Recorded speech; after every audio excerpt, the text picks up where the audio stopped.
Hello everyone and welcome back to my channel. वैसे तो मैं वीडियोस नहीं बनाती हूँ बट कभी कभी for just memories I do make videos. And मैंने सोचा कि क्यों ना मैं अपनी पॉजिटिव बर्थ स्टोरी आप लोगों के साथ शेयर करूँ। वैसे तो जब मैं प्रेग्नेंट थी तो मैं बहुत सारी बर्थ स्टोरीज़ देखती थी और बहुत ज़्यादा पॉजिटिविटी मिलती थी उन बर्थ स्टोरीज़ से। और हम कितने स्केर्ड होते जब हम फर्स्ट टाइम मदर बनते हैं, तो हम बहुत सारी पॉजिटिव बर्थ स्टोरीज़ देखना चाहते हैं। इवन हम डरे हुए होते हैं कि क्या होगा कैसे होगा। तो जब मैं प्रेग्नेंट थी तो उस रोलर कोस्टर को मैं आप लोगों के साथ शेयर करना चाहती हूँ। मैंने प्रेगनेंसी प्लान की हुई थी, सो मैंने प्रायर 3 मंथ पहले से फॉलिक एसिड टैबलेट्स खाई थी। और इवन मैं बहुत कम जंक फूड खाती थी क्योंकि मैं बहुत ऐसे सोचती थी कि अगर मैं अच्छा खाऊंगी तो सब अच्छा होगा एंड ऑल। हम कॉशियस रहते हैं, बहुत ज़्यादा सोचते हैं कि हर चीज़ अच्छा हो हमारे साथ जब हम बेबी को बर्थ देने के टाइम आता है। जब मैं वो सब वीडियोस देखती थी तो मैं सोचती थी कि मैं भी एक दिन पक्का अपनी बर्थ स्टोरी शेयर करूँगी। बट ये बर्थ स्टोरी बहुत ही मीन्स रोलर कोस्टर थी मेरे लिए, क्योंकि जब मैं फर्स्ट टाइम मुझे पता चला कि मैं प्रेग्नेंट हूँ तो फिर नेक्स्ट डे ही मैं हॉस्पिटल गई थी। तो 6 वीक था तब। 6 वीक जब मैं हॉस्पिटल गई तो डॉक्टर ने मुझे बोला कि there is a mass inside your uterus other than the baby and it is growing. She didn't knew it is growing earlier, was not aware कि वो मास क्या है। फिर she told me to go to another hospital, जो कि same hospital का branch था। I will not take the name here. So I was very scared and पूरी रात भर हम लोग नहीं सोए उस दिन, बहुत टेंशन था। फिर जब मैं दूसरे दिन हॉस्पिटल गई तो फिर उन्होंने बताया कि मुझे अबॉर्ट करना चाहिए बेबी, क्योंकि 2 मास हैं जो ग्रो हो रहे हैं, एक तो बेबी है और एट दैट टाइम बेबी भी मतलब बहुत ही एम्ब्रियो ही होता है वो। सो उन्होंने एक तो मास था, इट कुड बी कैंसरस और एनीथिंग एल्स। सो डॉक्टर ने मुझे ये भी कंफर्म कर दिया था कि it is not fibroid, not even assist.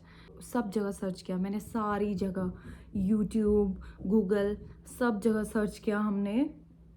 तो फिर हमें कोई भी सेम केस नहीं मिला, क्योंकि यूजुअली लोगों का फाइब्रॉयड या सिस्ट होता है बट मेरा तो अलग ही कोई मास था। तो फिर they also told me to consult more doctors. तो फिर मैं अगेन अनदर हॉस्पिटल गई जहाँ मैंने कंसल्ट किया एक फीमेल डॉक्टर को। तो शी टोल्ड मी कि गो फॉर डोपला टेस्ट। तो डॉक्टर ने मुझे बोला कि go for Doppler test so that पता चल जाए कि वो कैंसरस ग्रोथ है या वो नॉर्मल ग्रोथ है। तो फिर जब हम घर आए तो हमारे माइंड में इतने थॉट्स थे कि हमें अबॉर्ट करना है या क्या करना है। एंड मीन्स अबॉर्ट करना भी बहुत बड़ा डिसीजन होता है, क्योंकि आप बहुत डरते हो कि मीन्स आपकी बॉडी के साथ क्या ही हो रहा है। जब हम अगले दिन डॉक्टर के पास गए, he was a radiologist and also he has done MBBS। But जब हम उनसे पूछने गए तो उन्होंने बताया कि there is a mass along with the baby, so it is up to us what we want to do. We want to abort or we want to continue and see for some time कि what it is। तो हमने choose किया कि हम थोड़े time उसे देखें। And मेरे हस्बैंड ने मुझे इस बीच ये बोला था कि जो भी होगा जैसा भी होगा, I am always there and I will take all the responsibility if whatever happens. हम 1-2 मंथ वेट करते हैं, देन विल थिंक कि हमें क्या करना है। तो फिर हम कंटिन्यूसली उन डॉक्टर्स के पास जाते रहे फॉर दैट अल्ट्रासाउंड। एंड धीरे धीरे हमें पता चला कि वो मास थोड़ा सा बढ़ रहा है, हल्का बढ़ रहा है, अभी ज़्यादा नहीं बढ़ा था वो, और बेबी एकदम फाइन है। तो we decided to continue pregnancy.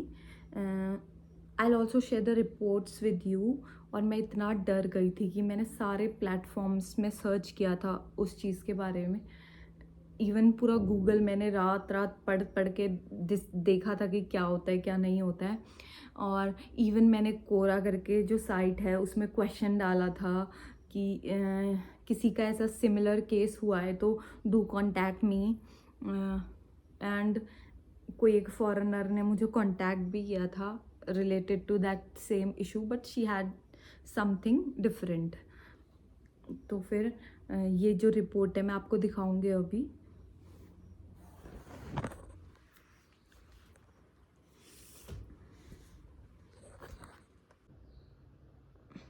सो ये है वो अल्ट्रासाउंड जो मैंने फ़र्स्ट टाइम तो नहीं बट सेकंड टाइम कराया था। ये वाला फ़र्स्ट टाइम वाला भी मुझे मिल नहीं रहा है, बट ये है और इसमें लिखा हुआ है early going on pregnancy with suspicious echogenic region in it without vascularity, review after 1 week.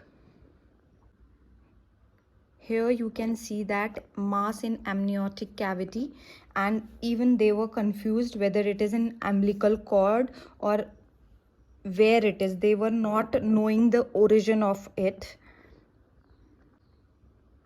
and it was continuously increasing along with the placenta, but it was not known that whether it is with the umbilical cord or not.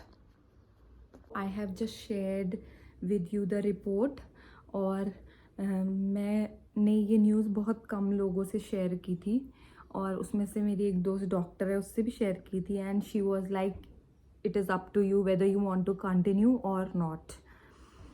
Then I just left all the junk food for a year almost, and हम लोग एक पहाड़ी के ऊपर में रहते हैं, means top में है हमारा जो फ्लैट है, तो वहाँ से I use to daily walk 2 to 3 kilometers, and I never skipped a day of walking. तो इतना तो मैं अपने एक्सपीरियंस से कह सकती हूँ कि डिलीवरी कैसी भी हो, बट वॉक से ऐसा होता है कि आप बहुत सारे पेन से बच जाते हो, जैसे कि बैक पेन बहुत कम होता है आपका, और लेग क्रैम्प्स से बच जाते हो आप।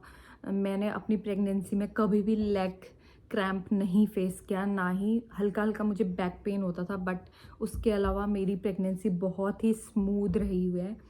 और जब फाइनल डे आया मेरी डिलीवरी का, तो ऑलमोस्ट 15 डेज़ पहले मैंने नॉट इवन मेरा पेन कुछ भी नहीं आया मुझे, लेबर पेन। और मेरे मम्मी और मेरी mother in law almost 1 month पहले आ चुके थे मेरे फ्लैट पे। तो फिर देवर लाइक तूने हमें जल्दी बुला लिया, तू तो सारा काम कर रही है एंड ऑल। बट फिर जब 15 डेज़ पहले मैं फाइनल चेकअप के लिए गई, अपना नॉन स्ट्रेस टेस्ट होता है उसके लिए गई थी, तो फिर मैं करीबन 1 बजे हॉस्पिटल गई थी। जब हम हॉस्पिटल गए तो डॉक्टर ने मुझसे पूछा कि are you ready for the delivery. तो मैंने बोला हाँ हाँ बस कर दो, आई एम फेड अप, कि मैं थक चुकी हूँ इतना वेट, क्योंकि बहुत पेन होता है आपको, कभी कमर दर्द कभी कुछ। तो फिर डॉक्टर ने बोला कि हम आपको एडमिट कर देते हैं। तो आई थॉट कि वो लोग कल एडमिट करेंगे, नॉट टुडे। तो फिर हम वैसे ही माइंडसेट से गए थे कि हमारा तो अभी बहुत टाइम है for labour pain and all. तो डॉक्टर ने बोला कि I am already 3 centimeter dilated, so I should probably tomorrow they will admit me to the hospital. But थोड़ी देर बाद एक सीनियर डॉक्टर आई और उन्होंने चेक किया और उन्होंने मुझे एक tablet the, may be labour pain की टैबलेट होगी वो। और जैसे ही मैंने उसे जीभ में रखा और उन्होंने मुझे बोला कि आप एडमिट हो जाओ क्योंकि आपकी डिलीवरी होनी है। सो हम तो हॉस्पिटल ऐसे ही गए हुए थे, मैं तो वाइट शर्ट और ब्राउन लेगिंग्स होती ना उसमें हॉस्पिटल गई हुई थी। तो फिर मैंने बोला कि आई डोंट हैव क्लोथ्स, तो हमारा कुछ कार्ड्स भी बनाने थे हॉस्पिटल के, तो हमने वो कार्ड का प्रोसीजर किया जब तक कि, तो तब तक 2 बज चुके थे ऑलमोस्ट। फिर चेकअप एंड वो कार्ड बनाते बनाते फिर मेरे हस्बैंड को मैंने बोला कि ठीक है अभी मुझे रूम मिल गया है तो I will wait in the room for you, और आप जाके मेरे लिए जो भी मेरे कपड़े हैं घर से वो ले आइए, क्योंकि मैंने अपना हॉस्पिटल बैग ऑलरेडी तैयार कर रखा था और मैं सब कुछ ले रखा था हॉस्पिटल बैग का। और जैसे ही मुझे डिप विप चढ़ी, मैं आपको विद स्क्रीनशॉट वो टाइम दिखा दूंगी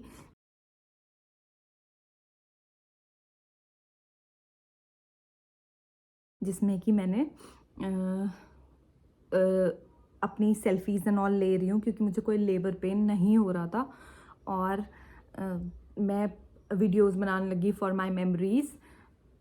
उतने तक ही नर्स आई एंड शी टोल्ड मी कि आपको तब तक के लिए एनिमा देते हैं एंड प्रोसीजर स्टार्ट करते हैं। तो फिर she took me for enema, और जैसे ही उन्होंने मुझे एनिमा देना स्टार्ट करने ही वाली थी तो डॉक्टर अगैन केम, क्योंकि उन्होंने मुझे वो टैबलेट दी थी, तो वो दोबारा चेक करने आई कि क्या प्रोसेस है, मींस क्या कितना टाइम लगेगा। डॉक्टर्स को पता चल जाता है यूजुअली कि कितना टाइम और लगेगा फॉर डिलीवरी। तो जैसे ही उन्होंने मुझे चेक किया, शी टोल्ड मी कि oh my god, she is already 7 centimetre dilated and shift her to labour room. तो मैं एकदम सरप्राइज्ड हो गई कि मुझे इतनी जल्दी ये सब हो रहा है करके। और मेरे हस्बैंड तो मेरे कपड़े लेने घर गए हुए थे। तो फिर मेरे पास फ़ोन था हाथ में, क्योंकि इतनी जल्दी जल्दी में सब हुआ कि इवन दे डिडंट नोटिस कि मेरे पास फ़ोन है। तो मैंने ऐसे डिलीवरी टेबल पे ही अपने हस्बैंड को मैसेज करना शुरू किया कि कम अर्ली, जल्दी आओ, ये लोग मेरी डिलीवरी करा रहे हैं। तो फिर इतना मैसेज करने तक he was busy eating lunch at home, क्योंकि उन्हें तो लगा कि 1-2 दिन तो पक्का ही लग रहे हैं। तो फिर उतने में ही उन्होंने मुझे डिलीवरी टेबल पे शिफ्ट किया और उन्होंने मुझे आर्टिफिशियल पेन दिया, जो कि स्ट्रॉन्ग होता होगा आई गेस। और उसके बाद मुझे लेबर पेन आने लगा और आधे घंटे तक मुझे इतना, मैं बता भी नहीं सकती कि कितना, मतलब एकदम डेंजर वाला दर्द हुआ जितना मुझे लाइफ में कभी किसी चीज़ के लिए नहीं हुआ। मैं तो कभी हॉस्पिटल भी गई ही नहीं हूँ अपनी लाइफ में, टच वुड। बट उस दिन मुझे इतना दर्द हुआ, इतना दर्द हुआ। और फिर finally with in half an hour my baby was out and मेरे हस्बैंड के हॉस्पिटल पहुँचने तक उनके हाथ में बेबी था। एंड इवन आधे घंटे के लिए भी मैं ऐसे बोलने लगी कि डॉक्टर मेरा सी सेक्शन कर दो, मेरे को बहुत दर्द हो रहा है। एंड दे वर स्कोल्डिंग मी। और ये मेरे 3 मंथ का छोटू सा बेबी है, जो कि अभी सो के उठा है। सो मुझे पता है, आई कैन रिलेट कि कितना दर्द होता होगा जो 20 आवर्स और उससे ज़्यादा लेबर पेन में जाते हैं। उस दिन से मदर होना और सारी मम्मियों के लिए मेरी रिस्पेक्ट बहुत ज़्यादा बढ़ गई है। और मैं अपनी पॉजिटिव बर्थ स्टोरी इसलिए भी शेयर करना चाहती थी कि किसी के साथ ऐसा कुछ सिमिलर हो तो at least they will also be aware कि कोई मास ऐसे हो सकता है प्लेसेंटा के साथ। और मैंने अपना अभी थोड़े दिन पहले फिर से अल्ट्रासाउंड किया कि whether that mass is there in my uterus और not, but it is not there now. वो प्लेसेंटा की ही कोई ग्रोथ थी जो कि विद प्लेसेंटा निकाल दी गई थी। और आई विल ऑल्सो शेयर कि द रिपोर्ट कि मैं मेरी जो लेबर पेन था वो जस्ट 1 आवर का था, मतलब होल प्रोसेस लेबर तो सिर्फ आधे घंटे का था। एंड मैं ये बोलना चाहूँगी कि सबको इतना स्कैर्ड होने की, मतलब हम बहुत स्कैर्ड होते हैं, बट सब लोग इस चीज़ से निकल ही जाते हैं। उसको जब मेरी डिलीवरी हुई, ये 3 kg समथिंग ग्राम का था, आई थिंक 160 ग्राम का था। रिपोर्ट में डाल दूँगी आपके लिए। This is the duration of my labour and also मेरी थोड़ी जो बीपी था वो पूरी प्रेगनेंसी में बहुत ज़्यादा बढ़ा हुआ था। सो उसके लिए मेरा इवन ईसीजी हुआ था, बट सब ठीक था at the end. So say bye bye, baby. And thank you. At the last, I will say thank you so much and do send blessings to my little one. Thank you so much.